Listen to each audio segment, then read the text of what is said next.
The grass all along the forest floor glimmered green and wet from last night's rain, and all the jungle paths were slippery and slick with slush. This was a delight for the baby baboons who liked to somersault and dive splashing down into the mud, or for the naughty flying squirrels who swooped over dropping acorns about, spurting huge blobs of sticky dirt onto any animal that had the bad luck to be passing by. But Pasha the snake was not in the same high spirits as the baby baboons or the flying squirrels.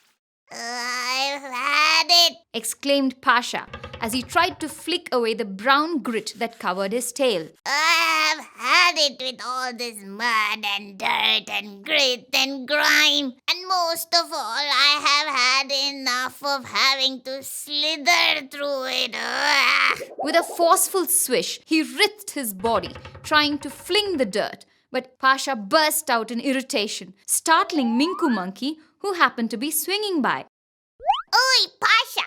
What's the matter? Are you practicing to sing? Joked Minku, chomping a banana. No, I'm not. I'm just trying to keep clean. That's easy. Just stop crawling and slithering about. Pasha rolled his eyes and muttered, If I don't slither, then I cannot get to any place. Which place do you want to get to, Pasha? asked Oslo the tortoise. Oh, everywhere, Oslo.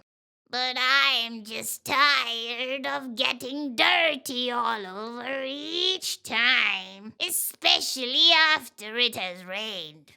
Well, just take a nice long bath in the jungle stream, offered Minky Mouse, poking her head out one of the bushes. Yuck! Said Minku Monkey even before Pasha could answer. I don't like baths at all. Minky pulled a face at Minku as Pasha said, Well, then I'll have to stay in the stream all day. You could swing from tree to tree. Or hop about, like Harry the Hare. suggested Minky. Or fly like Igor the Eagle, if you had wings, said Oslo almost apologetically. Pasha nodded sadly. Yes, I could do all these if I had 4 legs or a strong tail or wings.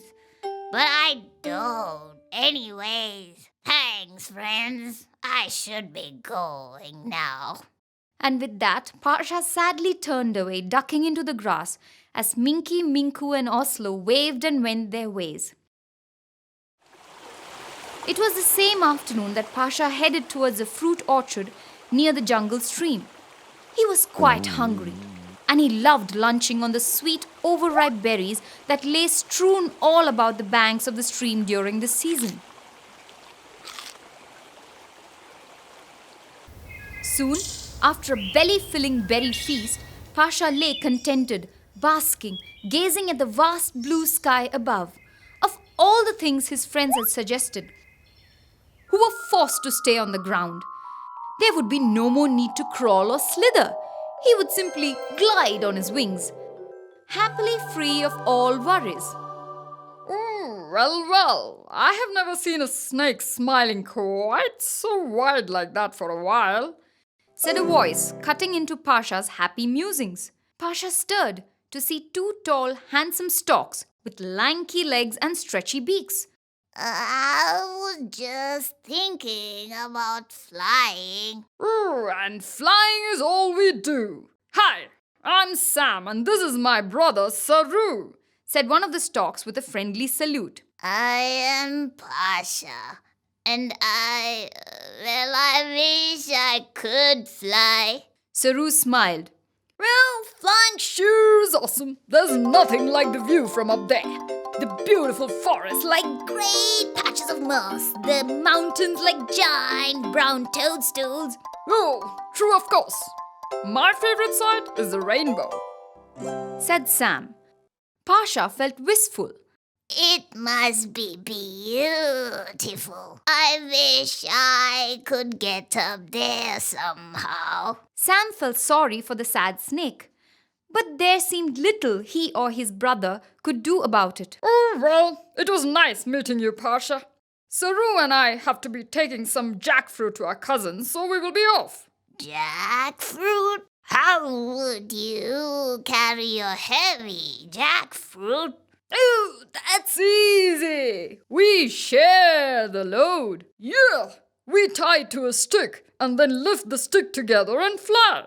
He had just got a great idea. Then you two can take me up as well. I am lighter than a jackfruit and I can coil around the stick. You won't even have to tie me. Sam and Saru were a bit taken aback at Pasha's proposal, but couldn't ignore his enthusiasm.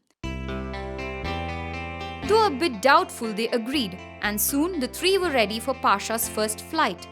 Pasha sat coiled at the center of a stick. Okay, now remember, it can get quite windy up there, so you must sit still, else you may fall. Pasha nodded and tried hard to keep his body from trembling with all the excitement he was feeling. Sam and Saru nodded to each other and, spreading their strong white and grey wings, took off with Pasha. Pasha's eyes went wider and wider and his heart beat faster and faster. With each meter, he rose off the earth and towards the sky. Oh my! He thought, This is much more wonderful than I imagined it would be. The massive elephants are as small as ants, and the mighty trees look like weeds. And best of all, neither am I crawling nor am I dirty anywhere. As he thought this, he felt an urge to check his tail and without thinking coiled it off the stick he was supposed to hold on to. With a slick, slimy swish, Pasha slid off the stick. Ah! Pasha! Yelled a panicky Sam. Hey, try to grab the stick with your mouth. Okay, now this time don't let go. Pasha nodded. A while later, they were passing over the jungle gym where Pasha noticed all his friends exercising. There was Minku Monkey, Minky Mouse, Oslo, and even Big Bro the elephant. Wouldn't they be surprised to find him in the sky instead of the ground for a change? Hey guys, look at me. I'm flying. But no sooner Pasha opened his mouth, fell hard, spraining his back on Big Bro's jogging machine.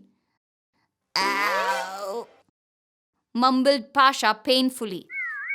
I can't move at all. Poor Pasha, thanks to his foolish wish to fly, he couldn't even crawl now.